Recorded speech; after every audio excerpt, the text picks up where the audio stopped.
yesterday I just finally beat Wrath of the Black Manta for the NES. That game was released in the United States back in April of 1990. I learned about it from Nintendo Power because my brother had that subscription to him. And I remember seeing that, and I saw that picture where he fights the first boss, which is this giant guy named Tiny. And when I saw it at the video store, I rented it. I was actually doing pretty good with that game. I actually got to the final boss, but I could not beat him because I didn't know there was a tactic on how you defeat him.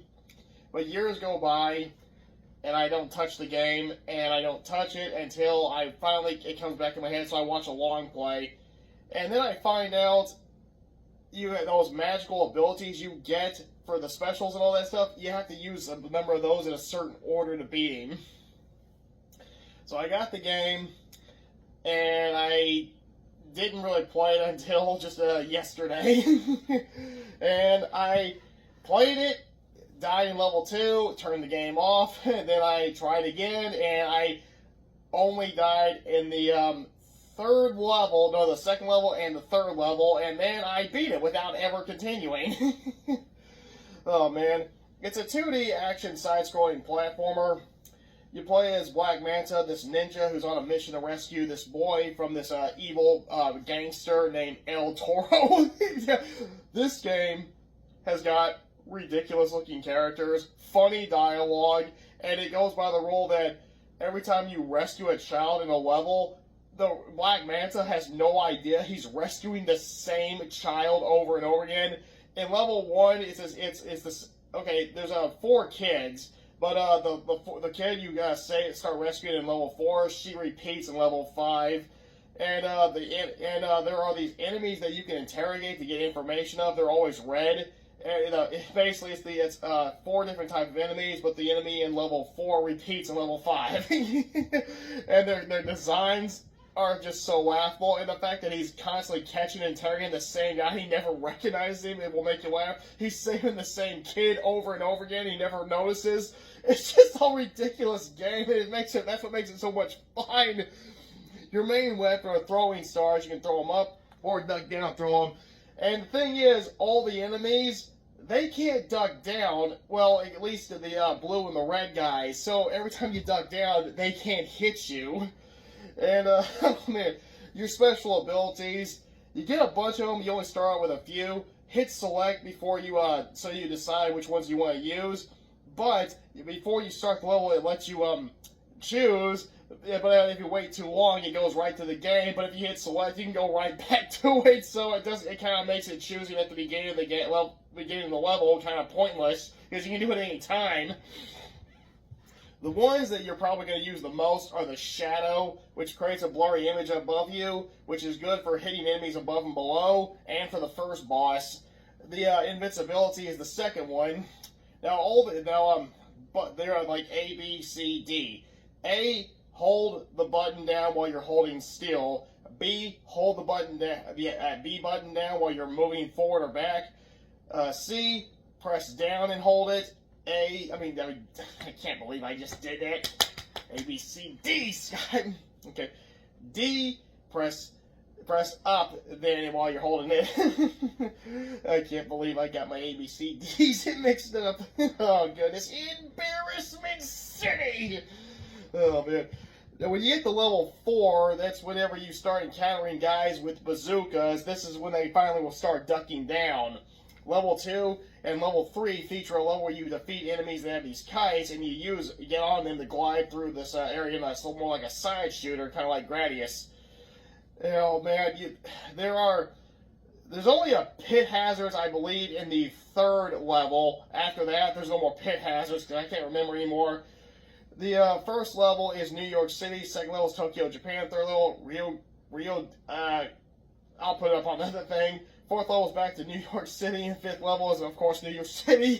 And every time you beat a level, there's always a cutscene with Black Manta and his master, and a cutscene with the guy you were interrogating, and El Toro. And I based my character, Dr. Moulton's personality off El Toro, because El Toro actually shows horror when his minions get defeated. The first boss is Tiny, this big guy who just jumps and sends a single brick down wherever you're standing, so you gotta be moving. He will move close to the screen, but he never goes too close. Then he'll come back, jump up for a while, then repeat that. You have to hit him in the head, so you have to jump up. Now, if you press, I believe, up when you jump, he'll do that flip, which means he won't go that high. When you just press the button without pressing up, he does go higher. That's the one you want to do, or you can use the shadow. Second boss is these three ninjas that turn into this totem, it's a four-headed totem. Get close to it. Now, whenever you're close, you'll actually can hit enemies with the yellow staffs you got, or not blades, or whatever they are. The last one always flies around the area. It shoots out two projectiles, but it has a pattern, but you're gonna have to memorize it. This is the one that I lost at when I had to continue, and I rage quit before I tried again. But the second time I got it. Level 3 is the Voodoo Witch Doctor. He just floats around like this, launches a projectile, drops down, which allows you to jump over him. As long as you use that invincibility, you can beat this guy in lickety split.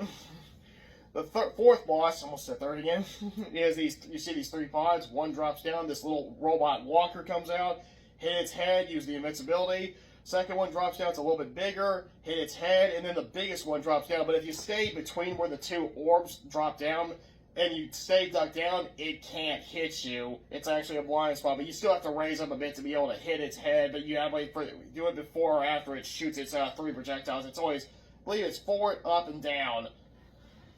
Okay, the final stage, when you're riding an elevator, this is the only part where you're actually doing a more like a first-person thing, where you throw stars at the guys, and that you can use your throwing stars to block their bullets and then hit them. And when you get to this room with four doors, each one leads you to one of the boss fights. You only have to take on one of them, so pick the one you want to fight. I prefer Tiny because it's the easiest. Then you take on El Toro. El Toro has disguised himself as a jukebox. Hit it once, then use the fire bomb up and holding B. Then use the the fire wheel forward or back, holding B. Then use the spider where you down and B where you go underneath and get behind him, and then use the missile. Just it's forward. No, it's which one was that? Yeah, it was holding B. Yeah, holding B. And you have to hit him with those twice. Now, if you hit him with any other attack, you go out of order, his energy refill, or you'll take damage. That's what was messing me up, because whenever I first played it, I kept thinking I was hitting the boy that he's holding prisoner.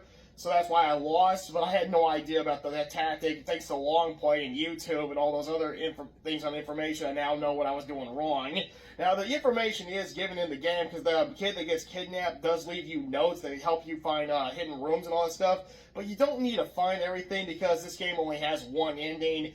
There are kids that you have to rescue on your path to get them, because you always see these doors you can go in and out. Now, when you go in, you'll see a kid. You have to defeat the three enemies, or you'll just see an empty room with a life bar or a notes. But if you go in there with that just has three enemies and no kids, defeat the three enemies and you gain 3 bars of health. 8, I believe, is your limit. You always start off with 3, and that means when you die, you come back to life right where you died at, but you only get 3 bars. So you gotta be very careful. The gameplay is very easy. It's like playing an easy version of Ninja Gaiden. And because of how ridiculous this game is, it is definitely great for guilty pleasure. You'll laugh as you play when you see how the character designs, read the dialogue, and it's just a good time. So if you haven't played Wrath of the Black Manta, I recommend it. The control is good, and I would say it's a 7 out of 10.